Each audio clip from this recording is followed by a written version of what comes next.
Get ready. You're listening to Give God 90 live. 5, 4, 3, 2, 1, 0.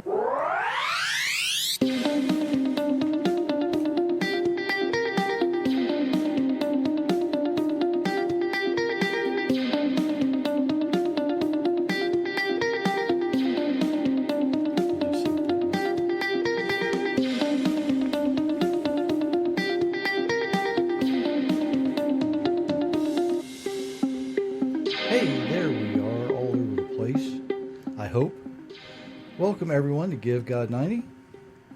My name is Jerry Mitchell. Sitting beside me, the lovely, talented Myra, the person with the toughest job in the world. Mostly because she has to keep me straight. Okay, that's reason enough to be the toughest job in the world. And why is that doing that? Welcome everybody. All right, as I get my technologies together here and make sure everything's working, it appears to be. Excuse me. Happy Hanukkah. Yeah, happy Hanukkah. Today is the first day of Hanukkah this year, and we are certainly happy to be part of that. And what we're going to look at tonight is why. Not why it's the first day this year, but why do we observe it? Why do we take care of it? What is it that we do that, hey, Pam's joined us, happy to see you. What is it Hi, that Pam. Makes Hanukkah so important that we need to be part of it, and that everybody who trusts the Almighty should be part of it? Before I get to that, the folks that were on the podcast Monday. Hi, Rebecca. Hey, Rebecca. Glad to see you. They got the full advertisement, but if you go to givegod90.com and you go to, I think it's on the More page, there is a link there that takes you to a place called Zero Shoes. And I've been wearing, she's had a pair for over a year. I've been wearing a pair for about a week. They're good. If you can walk barefoot, you can walk in these. Guarantee you. I mean, they are that comfortable. Really, and the reason you go through our website to get to their website is because we're an affiliate. If you buy something, we get a cut of it just to give them, because we give them a entry point. So right. It's called an affiliate program. That's about all the advertisement I'm going to give them tonight. But they are comfortable. I will tell you that. Okay. You can find us actually everywhere. GiveGod90.com. We're still on Facebook and YouTube. Can you believe it? They haven't taken us down yet. That will probably be coming. Just because we speak the truth here. It's that simple. A lot of times we read stuff right out of Scripture, and they don't seem to like that. They just don't think it's cool. But that's okay. You know, that they can do that. It's up to them. When that happens, we'll keep going, and we'll find a different way to do things. There are alternatives out there. They just don't have all the amenities that Facebook and YouTube have yet, but they're working on them. Mm-hmm. They're coming. The other thing, let's see. Oh, Tradition to Truth. God's Universe, God's Rules. Don't forget about them. If you are still listening to the podcast through the Spreaker link, bless you. You're the statistics that show up first. We hope, and we really appreciate that. But don't forget, wherever you listen to podcasts, the saying is that I really like. I wish I'd have come up with it. Wherever free podcasts are sold, that's where you can find us. Just search for Give God 90. You will find us. Or you can download the free app for your mobile device, Apple or Android. And then all you have to do, if you are listening live, you can comment right from your phone or your iPad or your tablet, whatever you happen to have. You don't have to be on the laptop or desktop. So it's all there available for you. Because, it's a community. We try to make sure that everybody can communicate. Okay? Okay, so this year's Hanukkah. This came up fast. Oh, it This, a few weeks ago, when we first started talking about Hanukkah, and we said, what do we want to do? And for the group that meets here, Messianic Delaware, we're going to do a Mediterranean-themed meal, Right. right? So we're going to get together and have a Mediterranean-themed meal. And, everything from falafels to baklava, right? And all things on either side of the alphabet from there. So that's going to be a lot of fun. But when we were talking about it, it seemed like it was a long way off. And it's this week. It is. So a lot of work there, a lot of work to do to catch up to that. And for the people who are going to be here, they may hear some of what I'm going to talk about tonight. Because, when you get a lot on your plate and you're dealing with things, you do what you can to make the time go, right? So, why is it important to observe Hanukkah, to celebrate Hanukkah, to think about Hanukkah, to understand Hanukkah? Well, in the year 164, 165, the exact year is argued about. It kind of depends on how you calculate or how you count the years prior to the mark that separates what used to be BC from AD. Now it's before the Common Era or Common Era, right? There was an event that happened. Now, we do know that it was in what is considered the ninth Hebrew month, called Kislev. The war in Israel, known as the Maccabean Revolt, secured the temple from the Greek army. Now, that might not seem like you're saying much, but that's saying a whole lot. I have talked about the events leading up to this a lot. Okay, and another cool thing about either being on the website or actually having the app downloaded is you can go back through the archives and you can hear what I've said about that, because that's all on there. Mm-hmm. Actually, if you go to Messianic Delaware and look on their teachings page, you should find I've got a couple of teachings about Hanukkah on there as well. So I'm not going to spend a lot of time looking at the history and the things leading up. I want to look at something different tonight. And this might be a little different than most people have ever heard from a Hanukkah teaching. But really the cool thing is if you read history and you dig into history, you're going to learn things. But you got to learn the real history. Not necessarily from the people who wrote the book. You got to figure out what the people who lost the battle said too, right? So if you if you look at all of these things, what I want to look at tonight is some of the traditions that surround Hanukkah and some of the misconceptions that surround it as well. If you read the book of Maccabees, which is found in the Apocrypha, it used to be contained in the Bible until the year 1895, when the American and British Bible Societies decided they were going to take that out. They decided nobody was reading it, so why leave it in? It costs too much to print, right? Well, people were reading it, and some of the people decided we want to keep it, and you can still find it in some Bibles, but not others. But it is available. You can buy a book. It's available free online while you can still get it. Read 1st and 2nd Maccabees. You'll be amazed at what's in there because there are so many miracles that surround the events of Hanukkah. The battles that come up that these guys should have just lost. I mean, the Greek army should have just trampled them, right? I mean, they were facing overwhelming odds is not even the right proportion. What's bigger than that? Okay, if you've ever tried to push, I've never done it, but if you've ever tried to push an elephant uphill that wants to go downhill, that's kind of what they were facing, right? You're not going to be able to find in the original Hebrew literature any of these stories, any of these lessons, any of the miracles, because it's not there. It was actually written in Greek, which is why it didn't get included in what we consider the Old Testament, what Hebrew people call the Tanakh. It's not there just because it wasn't originally written in Hebrew. These were basically war stories that were put together. So what they did was they combined these in the book of Maccabees, became what we would consider extra biblical. They all knew about it. They read them. They understand them. They just didn't include it in their sacred writings. Now, Josephus also records the events, and he records it in Antiquities of the Jews, Book 12, Chapter 7, is where you're going to find it if you're interested. Meyer's going to read part of this, if it will scroll for me. There you go.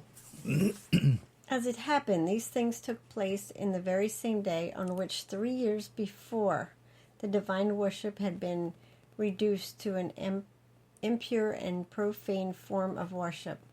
For the temple had remained desolate for 3 years after being made so by Antiochus. Antiochus. Trust me, it's Antiochus. And the desolation of the temple came about in accordance with the prophecy of Daniel, which had made 408 years before. For he had revealed that the Macedonians would destroy it. And so Judah and his fellow citizens celebrated the festival of the restoration of the sacrifices of the temple for 8 days, and omitted no sort of pleasure. But everyone feasted upon very rich and splendid sacrifices. And they honored God and delighted themselves with the psalms of praise and the playing of harps.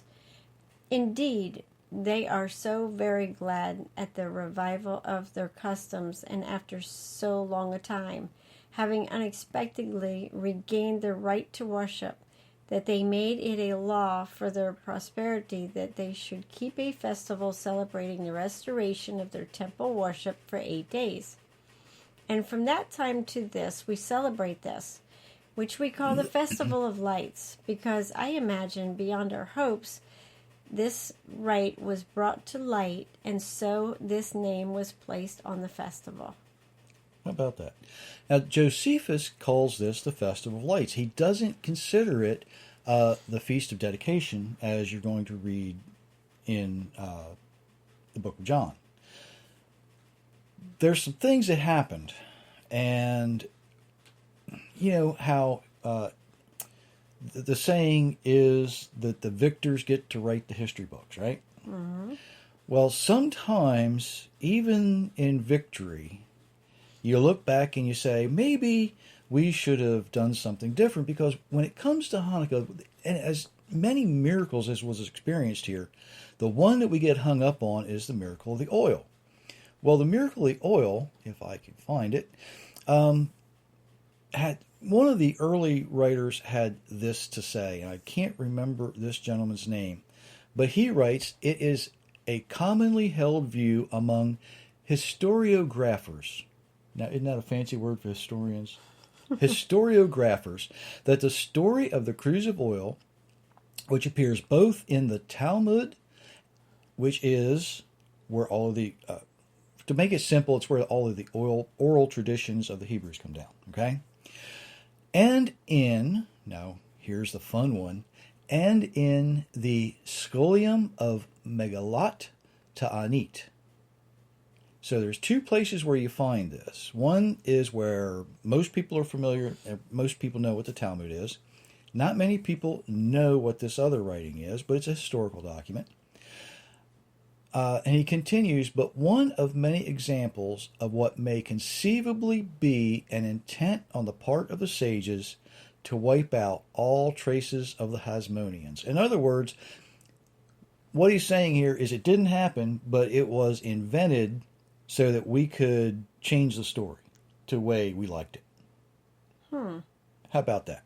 How about that? Can you imagine somebody doing that? Let's just change the narrative to the way we like it. Let's just change the outcome.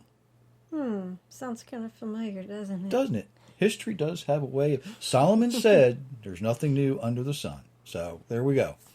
Okay. So, sometime between this first celebration, and more specifically when Josephus was writing, and the time of the 1st century AD, or CE, however you want to consider it, things evolved. It was no longer considered the Festival of Lights, now it was a festival of dedication. And actually, that is a little more congruent with what we read in history in the Bible. because, and this might sound funny, they named it lights, and we celebrate with light today, right?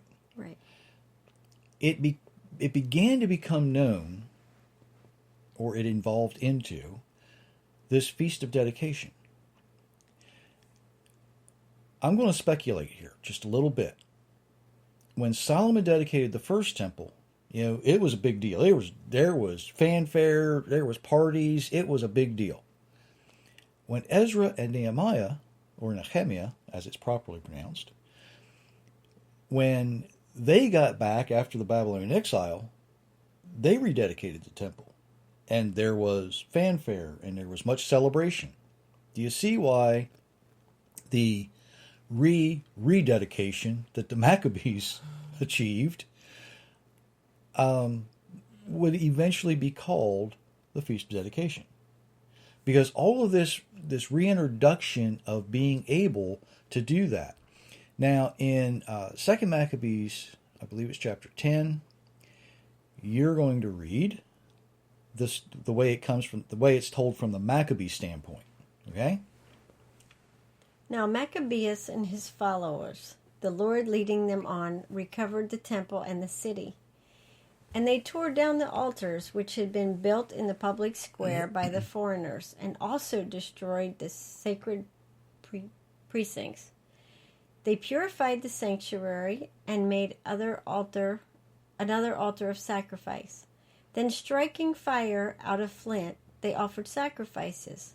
After a lapse of 2 years, they burned incense and lighted lamps, and set out the bread for the presents.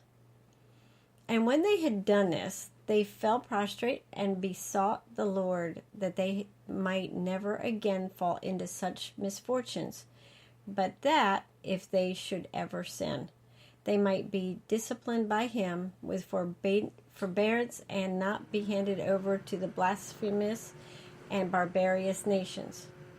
It happened that on that same day on which the sanctuary had been profaned by the foreigners, the purification of the sanctuary took place.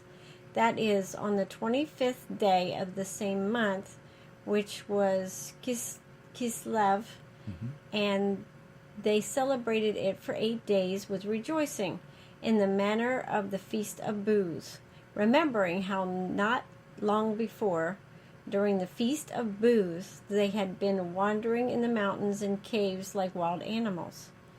Therefore, bearing ivy-wreathed wands and beautiful branches, and also fronds of palms, they offered hymns of thanksgiving to him who had given success to the purifying of his own holy place. They decreed by public ordinance and vote that the whole nation of the Jews would observe these days every year. Such then was the end of Antiochus, who was called Epiphanes. Okay. Sorry. That's okay. Those Tongue tie. Greek names are kind of hard to pronounce sometimes. They didn't make a big deal out of lighting the lights. It says, they burned incense and lighted the lamps. Right? Mm-hmm. What lamps would have been in the temple that they were cleaning up? It was the menorah. Mm-hmm. Not the Hanukkah like we have behind us here. We took our seventh branch down, put the other one up for Hanukkah. But it was the temple menorah. That's what they lit. They didn't make a big deal out of this written in the book of the Maccabees. Josephus didn't make a big deal out of it, right? Mm-hmm. Now, what they did make a big deal out of was they threw a party. And they threw a party like the Feast of Sukkot, right? It's a 7-day feast that lasts 8 days, kind of. It's 7 days for Sukkot, and then the last great day is the very next day. So you get 8 days celebration. But look at what they did. Bearing ivy-wreathed wands and beautiful branches and palm fronds. What do you think they were shouting when they were doing all that? Do you think they were happy? I would say. Do you think they were shouting hallelujah? Maybe. Do you think they were shouting Hosanna in the highest? Maybe. Does that remind you of anything? It does. Okay, I'm not the only one. I'm not the only one. So when we look at this, we see what's happening here. They're celebrating exactly like they would have celebrated when Solomon finished the first temple, when Ezra and Nehemiah rededicated the temple again, and here we see it all over again. All things happening, and you know, they learned this from somewhere, right? They learned this from their traditions.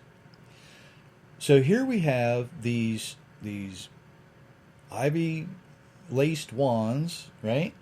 All the greenery that celebrates Israel, which you wouldn't know it in the last couple of hundred years to see it, because even when Mark Twain was there, he said, "Who in the world? This is a desolate place. Who'd want to live here?" But now that desert has come back to life. It's green all over again. There's everything growing there. They can feed, thousands and tens of thousands of people, from just a small section of land. But here, you see something going on that you're going to see in just another, at this point, about 120 years or 130 years or so, right? So, what they're doing is setting things up all over again. The feast starts out to be called lights. According to Josephus, the right to light, meaning they could once again light the menorah in the temple and resume the temple services. That was the big deal. A big deal, I should say. The other big deal was they got their temple back. This was everything to them. This wasn't. This was kind of like people being happy about being part of the United Nations, right? That's how big it was. But not everybody's happy about that. So this was different. This was better. This was an entire nation of people coming back together, absolutely proud of who they are, making certain. Oh wait, Solomon was told about that in Chronicles. If my people over whom which my name is called will humble themselves. Well, that's exactly what Judas Maccabee did. He didn't do anything for himself, right? Y'all knew where I was going with that, so I don't have to finish that thought. Later it may have been changed to the Feast of Dedication, and that's okay. Not a big deal. We see the rabbis tell us that the miracle of oil is legend, but it was a legend with a purpose. Recorded in Maccabees and Josephus is miracle after miracle how this little ragtag army defeated this mighty Greek army. All of this, to address what was happening. They were invaded because they weren't doing things according to plan. Okay? After the Babylonian exile, there was some problems in the ranks. A lot of people today think that the Pharisees were like the Levitical priesthood, but they weren't.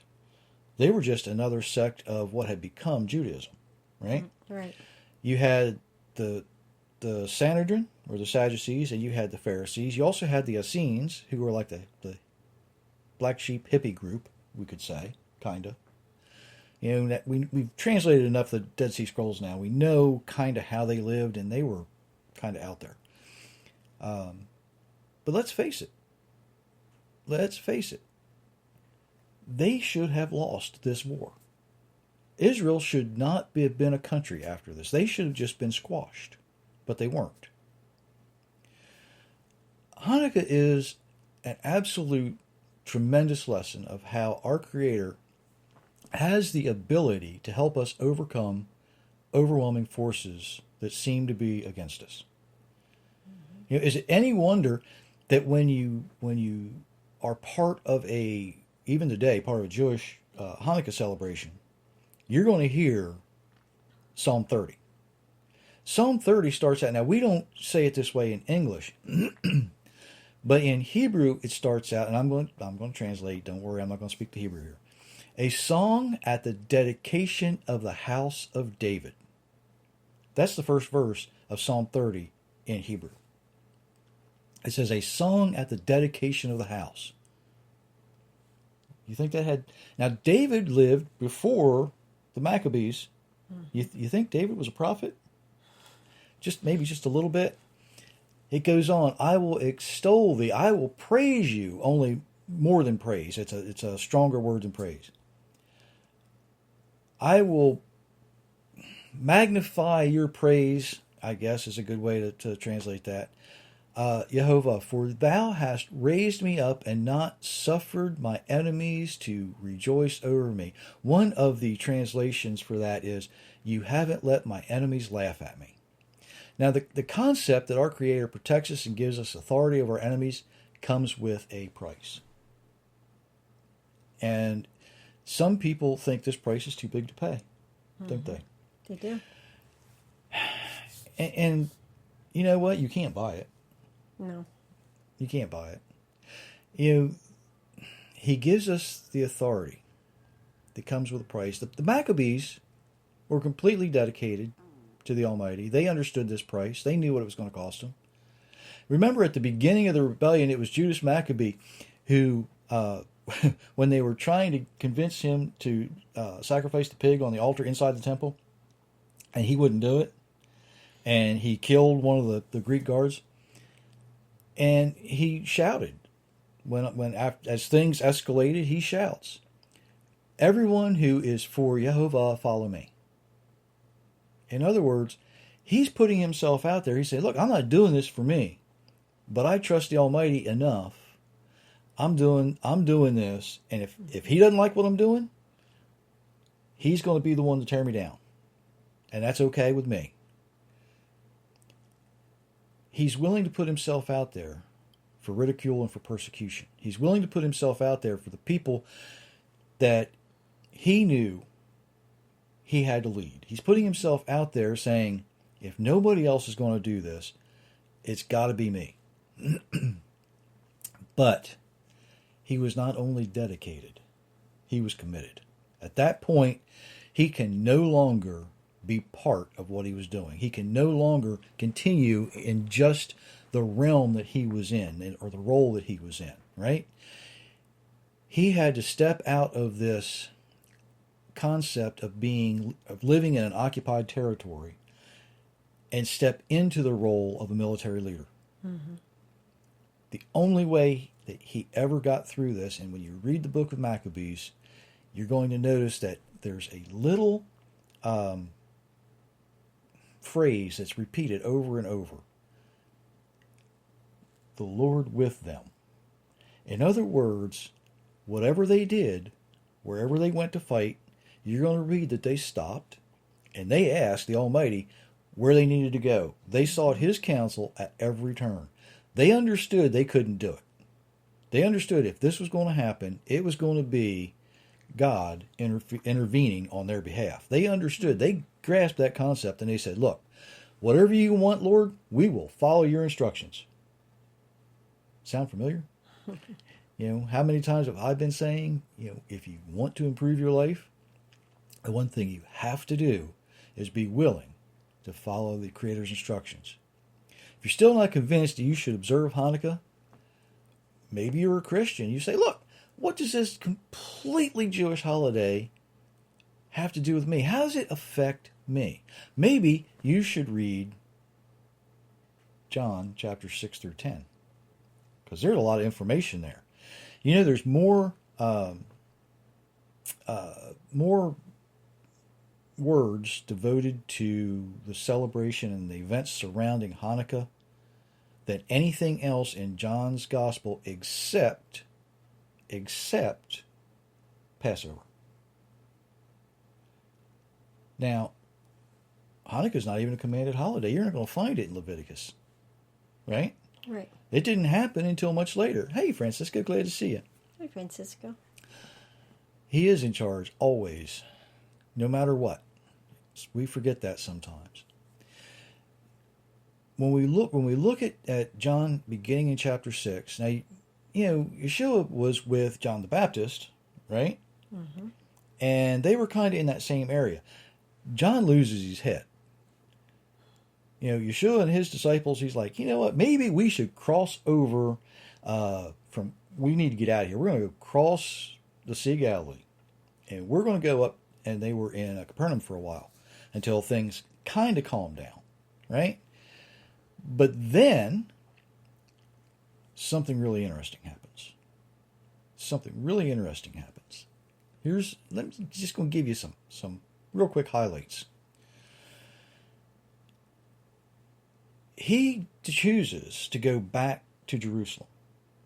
Now, they're looking, for these disciples of John who are kind of keeping a low profile after this, right? I mean, John the Baptist, or baptizer, Yochanan ben Zechariah HaKohen, okay?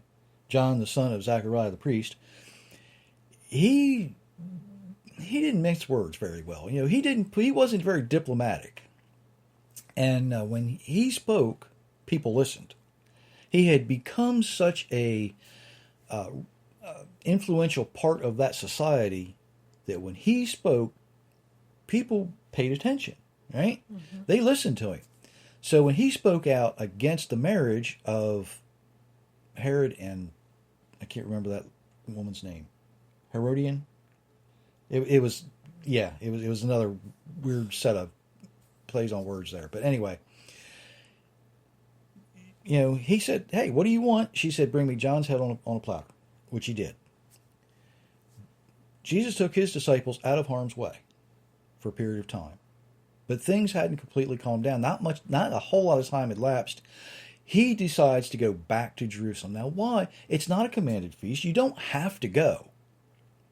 You don't have to be in Jerusalem to celebrate Hanukkah. You can celebrate Hanukkah anywhere. They just simply said, look, observe it, celebrate it, party. 8 days. You get an 8-day party. That was the deal. He didn't have to be in Jerusalem. But he goes. He goes back. He heals a blind man on the Sabbath. He confronts the Pharisees.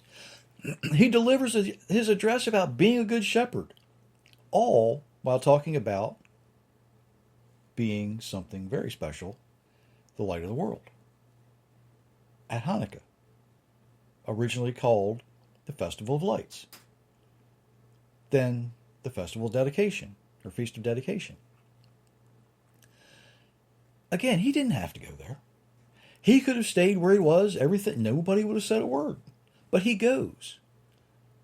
He gives credence and credibility for those who follow him to observe this feast. And I really think that the reason why is overlooked and has been overlooked for a very long time. I think the earliest followers knew this. Excuse me. Yeshua was extremely vocal when he didn't like something, right? Mm-hmm. But he goes where he doesn't have to go. He does what he doesn't have to do. Why? Why did he go there?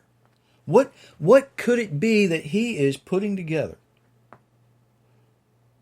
And the only thing it can be is that by being physically present in this place, putting himself and his disciples in danger, announcing that he's the light of the world, telling people he's the good shepherd, and then walking not into the inner part of the temple, but onto Solomon's porch, which is part of the temple proper. He's there to remind people. He's there to remind people. The light of the world, just as David tells us, Psalm 119, 105, your word is a lamp to my feet and a light to my path. Mm-hmm. He gets that double thing going on there, right? David was good at that. You read David in Hebrew, you come up with a whole list of good things that he has to say. His son was really good too, Proverbs 6:23. For the commandment is a lamp, and the law is a light, and reproofs of instruction are the way of life. Let me read that again. The commandment is a lamp, the law is light, and reproofs of instruction are the way of life. This Feast of Light is a good time to remember that we need to dedicate ourselves to following his instruction, right? Right. To recognize the miracle in our lives that come from the blessings the Creator chooses to offer simply for being obedient. We've been, given the authority over the overwhelming forces in our lives. Mm-hmm. And the only way to have the power to do that, is to live the way he designed us to live. If you're living any other way, you're not seeing the light. If you're not living any other way, it's just the opposite of what Solomon said. He says that the reproofs of instruction are a way of life. If you're not living according to the instructions, you're living a way of death. Mm-hmm. Right? Anything other than following his instructions, it weakens us. It's a curse. It divides us from the one who gives us life, which is why Solomon is able to say, you're choosing death. Now, I know that a lot of people say, well, Jesus, he never said anything about Hanukkah, so, he was just there. He didn't have to condone it. He didn't have to, we don't know that he was part of this. Yeah, he was. Just by being there, he was part of it. If he saw something he didn't like, he would have said something. But these traditions aren't found in the law. They're not found in Torah, right? Right. So as long as they weren't doing anything dangerous, he uses this opportunity to say, guess who I am? Look what I can do. I can heal this blind man, right? On the Sabbath. I can stick my finger in the eyes of the Pharisees because they can't do anything to me, right? They tried. They tried. This is where they tried to stone him, was during Hanukkah. Some people would even go so far as to say, well, the Hanukkah is real. Well, no, it's an illustration of light. Yes, it was thought up probably in the 2nd or 3rd century, right? AD or CE, however you want to say that. Big deal. It's a tradition, right? Right. People have traditions. It's okay. Don't get hung up on, do I light it from the middle out? Do I light it from the left to the right? Do I start with 1 light and then go out to 8? Do I start with 8 and come down to 1 because we're counting down? Do I... Do it different every year. You can. Because there is no proper way. It's not... there are no biblical instructions. Right. Somebody earlier tonight said, does it signify anything special if it's in my window, but the light's on the right side or the left side as you look at it from the road? Well, yeah, it signifies which article you read that tells you which rabbi said what, right? That's about what it is. Because there is no uniform way because there is no command. We simply apply the traditions. Now, I'm going to be honest with you. Latkes and jelly donuts, they are a tradition I can get into. Because I like latkes and I kind of like jelly donuts. I shouldn't eat them, but I do, and I know better. I know better. This year, thankfully, we're having something different. I know we're having falafels. Mm-hmm. I know we're having falafels, tzatziki, and I know there's baklava, and it's all good. Don't get hung up on the traditions. Don't get hung up on the traditions. If you're going to get hung up on something about Hanukkah, get hung up on the proper miracles. The miracles where, that little ragtag Maccabean army stopped, and every one of them laid down on their face on the ground, and said, we don't know where you're sending us. We don't know who's going to come through this, if any of us come through this. All we know is you give us the instructions, that's where we're going. Mm-hmm. That's what they did every time, and that's why they won. If you want to celebrate and become dedicated to the light that is the word of our Creator, that's the best way to observe Hanukkah I know of. Yes. If you need help doing that, go to Give God 90. Little steps.